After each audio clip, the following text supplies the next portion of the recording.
Oh, hi everyone. I haven't got out much over the last year and a half. Locked down in bubbles, you know. So, that started me thinking about how I lock myself down in my own head. And the more I thought about it, the more crowded it got in there. So I've invited some of the thoughts to step forward, choose a great hat, and have their say. Welcome to the Impossible Monsters Zoom group. We are all trapped in our little boxes.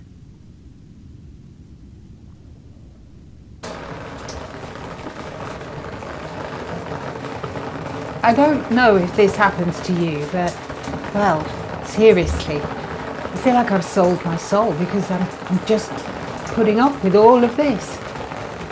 I am complicit, and I'm exhausted caring. This is the pussy hat that my friend knitted for me from a radical feminist pattern. She works in catering in New York, and she's met Bruce Springsteen. I wore it on the first anti-Trump rally. Beautiful weather, and all those thousands of people marching for the same thing. I love my girls, and I felt like I was marching for them that day. I do everything for my girls. God, I need a drink. I wish I had a cold glass of white wine. I'm exhausted. I haven't had a holiday for ages. I was going to do 2 weekend city breaks and then take the girls to Lanzarote this summer, but, well, you know. What's the flipping point? I really want people to do the right thing, you know? And sometimes I try to tell them what that is. But then I get accused of being a bully. Because people just can't stand having a woman telling them what to do. It's like I'm too big for them. So I just go quiet and shut up and what's the point? Seriously. What is the flipping point? Oh, hiya. I love a lockdown. It's brilliant. So I've got my proper schedule. I wake up in the morning, I do my yoga, I do my meditation. Then the sourdough's bubbling, so oodles of bread, fantastic. I do my chores, and then, well, it's time to watch television. I watch nothing but Netflix. I love Netflix. So I love to get the remote, and then I go into the thing to see how silly a voice I can use to still get through. Hilarious. I don't have to see anyone. I don't have to go out. And I don't have to spend any money. So my bank account is stuffed at the moment. I don't want to go out. I don't want to see anyone. I don't want to have to push and shove and come into close physical contact with all those disgusting people. No. So I'm just going to stay in here. I've got my tomatoes, I've got my chilies. I don't have to go out. I've nailed the door shut, and I'm just going to stay here forever. Cheers.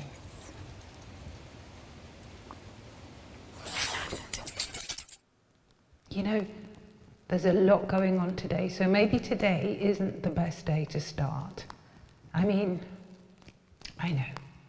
Let's start tomorrow. In the meantime, we can sleep, tweet, surf the net, go shopping, have a drink, have a spliff, watch TV, have a lie, fuck, watch some more TV. I know, let's turn your life into a soap opera. I'm always waiting, craving attention. And you will always come and rescue me. Come with me. And boom, there goes your life. It's misery. A miserable inability to act. Like your soul needs a massive shit.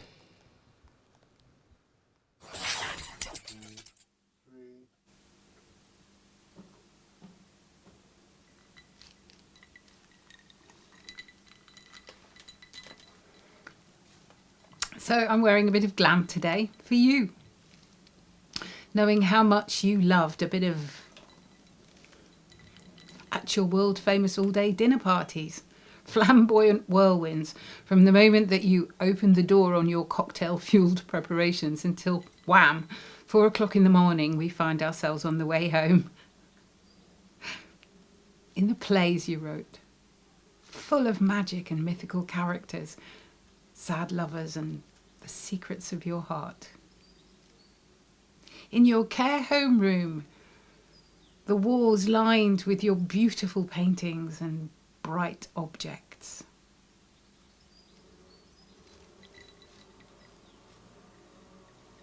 I'm also thinking of the way my heart sank when they fetched the little cat away. Your constant companion, who slept almost as much as you did, curled up beside you on your bupa bed. And sure enough, you left soon afterwards, the second time we lost you, this time for good. Which makes us sound really careless. But we weren't. We sat by your bed in turns throughout the months of coma and sometimes delirium as a rare virus ripped through your brain cells, left unprotected by the first pandemic. We did crosswords and gossiped and drank tea, waiting for you to make your way back to us. And miraculously, you did. And we shared another 12 years of life with you.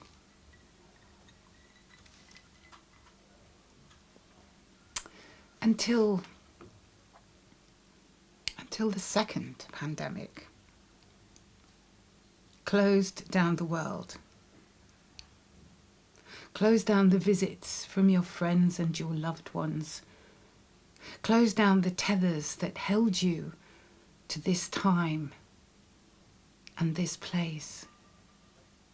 Except for the quiet man who sat outside your room through all weathers every day to keep you company.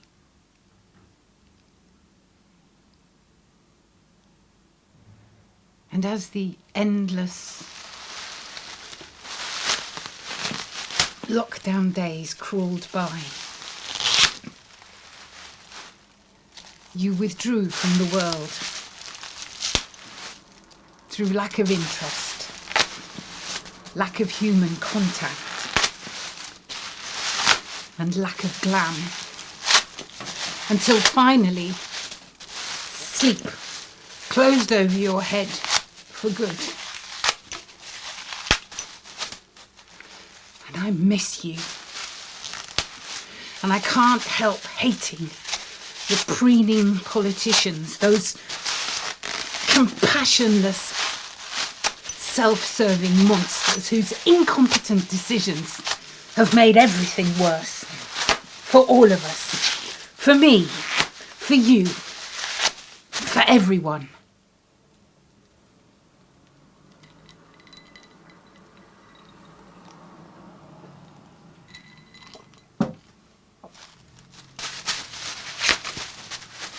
Collateral damage.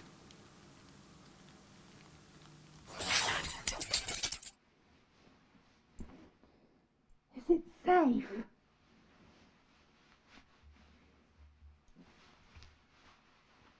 Anyone? Hello? Is there anyone? I have been in here for such a long time. And you said you would tell me. But I haven't heard anything. Anyone? It's not much fun in here. So I was wondering if I could come out now. Please. Anyone?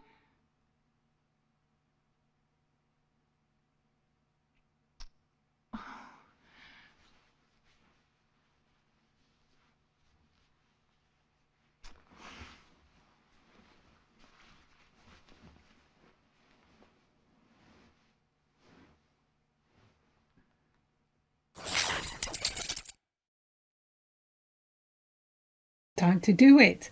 Time to get back out there. An arrangement. A meeting. A bunch of people waiting for me. Delightful. We can talk about we can talk about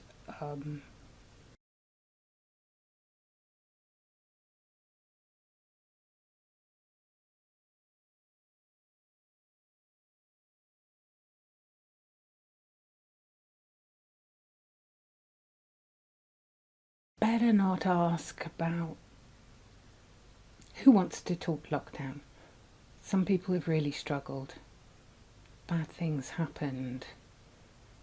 Don't want to dig or embarrass or pressure. I shall be happy, smiling. I shall ask positive questions and listen attentively.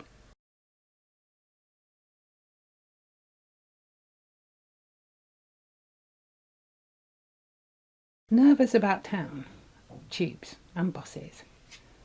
Will it be crowded? The new variant is more contagious. 5 to 10 second contact. Could be anyone. Anyone. 1 in 20 at the moment. This can't go on forever. Have to get back out there. I've had 2 jabs. Acceptable risks. What are risks?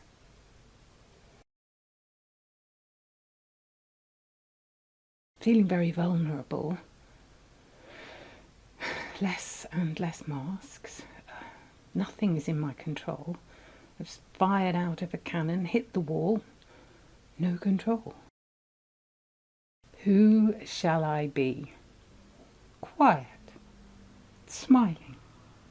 Don't drink. Don't let your guard down. Ask questions. Be present. Oof, feeling a bit giddy. Heart up. Breathing's changed. I need... Breathe. And feet on the ground.